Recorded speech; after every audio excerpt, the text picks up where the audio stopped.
Une agitation inhabituelle règne au pensionnat de Versailles de Basse-Terre. Pas de cours pour ses élèves et ses enseignants, car la journée pour eux démarre par une messe dédiée à Saint Joseph.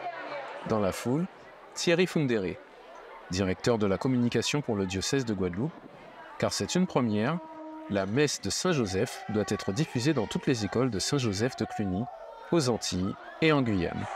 Aujourd'hui, c'est jour de la fête de Saint Joseph, jour d'allégresse et de joie. Installation des caméras, vérification du débit Internet, pas de temps à perdre. Le direct commence dans 30 minutes. La messe doit être retransmise sur Radio Massabielle, la radio diocésaine, et les réseaux sociaux. Tous les élèves n'auraient pas pu être accueillis ici, dans chaque établissement du réseau des Sœurs de Cluny. Les élèves pourront suivre cette messe en direct. Ils pourront s'associer pleinement à ce temps que nous allons vivre ici au pensionnat de Versailles. 8h30, début de la messe. Plus de 5000 élèves assistent à cette célébration, présidée par Monseigneur Philippe Biogou.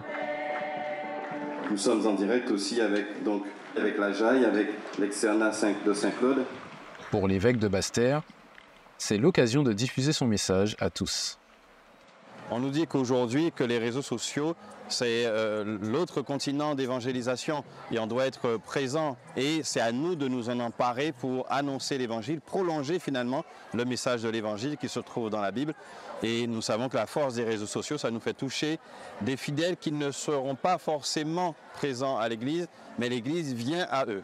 Quand Joseph se réveilla, il fit ce que l'ange du Seigneur lui avait prescrit.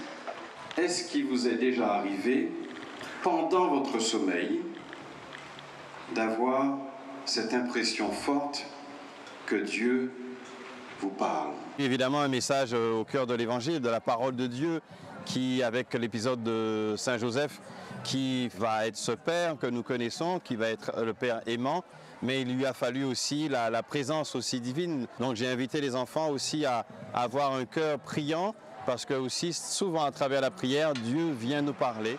Cet événement fait expérimenter aux élèves la communion de la prière et leur montre que les réseaux sociaux peuvent être utiles à la transmission de leur foi. C'était un moment très vivant, avec plein de musique, très dynamique, et nous avons pu prier ensemble. C'était un très très beau moment. Donc nous étions dans une vraie communion, y compris avec les établissements de Martinique et Guyane. Heureusement qu'il y a les réseaux pour nous rassembler par-delà les océans. Annoncer et diffuser la figure de Saint Joseph par-delà les océans, mission accomplie pour Thierry Fundéré et son équipe. Après la messe, nous le retrouvons au siège de la radio Massabielle, car la radio ne fait pas que retransmettre des messes. Bonjour frères et sœurs de Radio Massabielle. En qu'espérer, ils n'ont pas levé en le pied gauche, mais même s'ils ont levé en le pied gauche, ça n'est pas grave.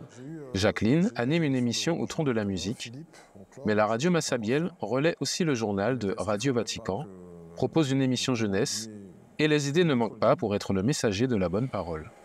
On a dit, je ne vois pas, c'est le souci permanent qui est le nôtre, de susciter une diversité de contenus. C'est en cela que nous avons plusieurs projets sur le feu, au rang desquels la mise en image de l'émission Parole d'évêque avec notre pasteur tous les week-ends. Également de fabriquer des petites pastilles vidéo, parce que ça fonctionne très bien. Donc c'est bien, l'article de Saint Joseph a été fait déjà. Les écrans font partie de l'évangélisation. C'est aussi par ce biais-là que nous pouvons ramener des fidèles à l'Église qui s'en étaient peut-être éloignés. Avec plus de 2000 abonnés sur les réseaux sociaux pour le diocèse de Guadeloupe, il s'agit d'un support qu'il ne faut pas négliger. Mais l'annonce passe aussi par des moyens plus traditionnels. Le numéro 1046 de février 2024. Le père Sylvain Nouma est le directeur de publication du magazine L'Église en Guadeloupe. Cet après-midi, il est seul car son équipe est sur le terrain pour couvrir l'actualité du diocèse.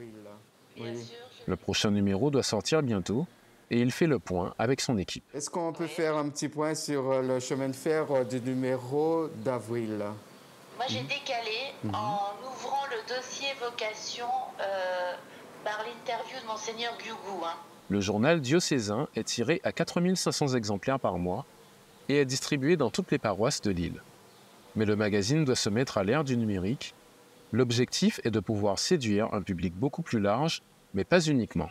Le premier objectif, c'est de permettre à une lecture moderne de la revue. Deuxièmement, c'est aussi un moyen de rejoindre les personnes qu'on ne peut pas toucher dans les communautés, dans les paroisses. C'est aussi un moyen d'aller dans le sens de l'écologie, moins de papier. C'est aussi bon pour la planète. Bien sûr, la numérisation prendra du temps pour rentrer dans les mœurs, mais on y va. Journal diocésain, réseaux sociaux, radio, en intégrant les outils numériques à son annonce de l'Évangile, l'Église de Guadeloupe travaille pour que la foi demeure accessible et vivante pour tous.